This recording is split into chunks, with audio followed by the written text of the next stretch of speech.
చూస్తే గోదావరి జిల్లాలో వరి పంట కూడా రాను రాను డిమాండ్ తగ్గిపోయే పరిస్థితి వచ్చింది. దానికి కారణం ఆహారపు అలవాట్లు మారిపోతున్నాయి. కార్బోహైడ్రేట్స్ తినడం లేదు. ప్రతి ఒక్కరూ ఈరోజు ప్రోటీన్ తినే పరిస్థితికి వచ్చారు. ఇక్కడ పండే వరికి ధాన్యానికి ధర తగ్గే పరిస్థితి వస్తూ ఉంది.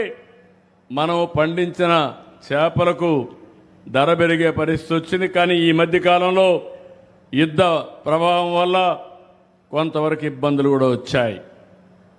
నేను ₹1.50 ప్రతి రైతుకు రైతుకు కరెంట్ ఇచ్చానంటే అది వాళ్ళ పైన ఉండే ప్రేమని మరొక్కసారి మీ అందరికీ తెలియజేస్తున్నా. ఈరోజు మెట్ట ప్రాంతాలు ఉన్నాయి. ఈరోజు మెట్ట ప్రాంతాల్లో మనమే పామాయిల్ వేసాం. ఎన్టీ రామారావు గారు ఉన్నప్పుడు మొట్టమొదటిసారిగా వేసి దాన్ని ముందుకు తీసుకుపోతున్నాం.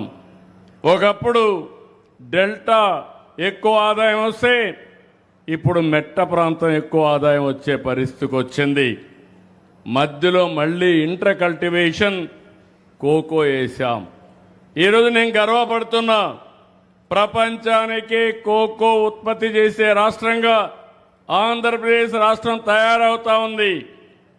దీనివల్ల ఇక్కడనే కొవ్వూరులో తొందరలోనే చాక్లెట్స్ అన్ని తయారు చేయడానికి కోకో క్లస్టర్ ఒక సిటీ కూడా ఏర్పాటు చేస్తున్నామని చెప్పి మీ అందరికీ విజ్ఞప్తి చేస్తున్నాను.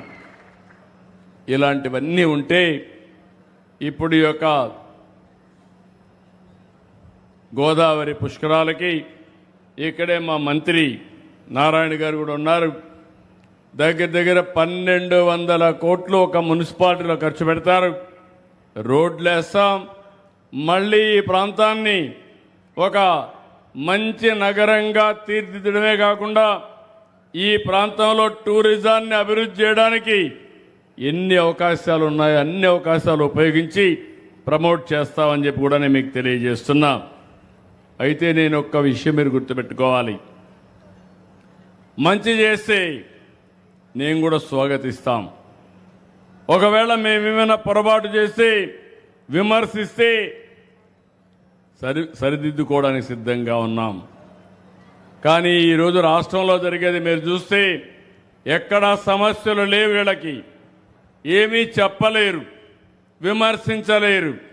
దీనికోసం కులాల మధ్య మతాల మధ్య చిచ్చు పెట్టే పరిస్థితికి వస్తున్నారు. మొన్నటి వరకు రాష్ట్రంలో గంజాయి పెంచే పరిస్థితికి వచ్చారు. ఏజెన్సీ ఏరియాలో గంజాయి పంటను పండించే పరిస్థితికి వచ్చారు. ఈ ప్రభుత్వం చాలా స్పష్టంగా ఉన్నాం. ఎవడైనా గంజాయి తాగి బయట వస్తే అదే చివరి రోజుగా గంజాయి బ్యాచ్ను అణిచేయడానికి ఈ ప్రభుత్వం సిద్ధంగా ఉన్నామని మరొకసారి మీ అందరికీ విజ్ఞప్తి చేస్తున్నా. ఈగల్ టీమును పెట్టాం. ఇంకో పక్క బ్లేడ్ బ్యాచ్లు కూడా రౌడీజం చేసే పరిస్థితికి వచ్చారు. నేను ఒకే మాట చెప్పాను, మా ఆడబిడ్డలకు రక్షణగా నేను ఉంటాను. ఎవరైనా మా ఆడబిడ్డల జోలుకొస్తే అదే చివరి రోజు గుర్తుపెట్టుకోమని హెచ్చరించాం. అమలు చేసి నిరూపిస్తాం. కానీ నాకు వచ్చిన సమస్య రౌడీలతో సమస్య లేదు, బ్లేడు బ్యాచ్తో సమస్య లేదు, గంజాయి బ్యాచ్తో సమస్య లేదు. కానీ కొత్త బ్యాచ్ ఒకటి వచ్చింది. ఎవరయ్యా? గొడ్డలి పార్టీ. ఈరోజు మీరు చూడండి, ఎవరైనా సరే ఎంత ధైర్యంగా ఉన్నా మన ఇంట్లో ఆడవాళ్ళ గురించి క్యారెక్టర్ అసాసినేషన్ చేస్తే కుంగిపోతాం. ఇటీవల పవన్ కళ్యాణ్ గారు ఆయన కుటుంబ సభ్యులపైన అసభ్యంగా పెట్టే పరిస్థితికి వచ్చారు.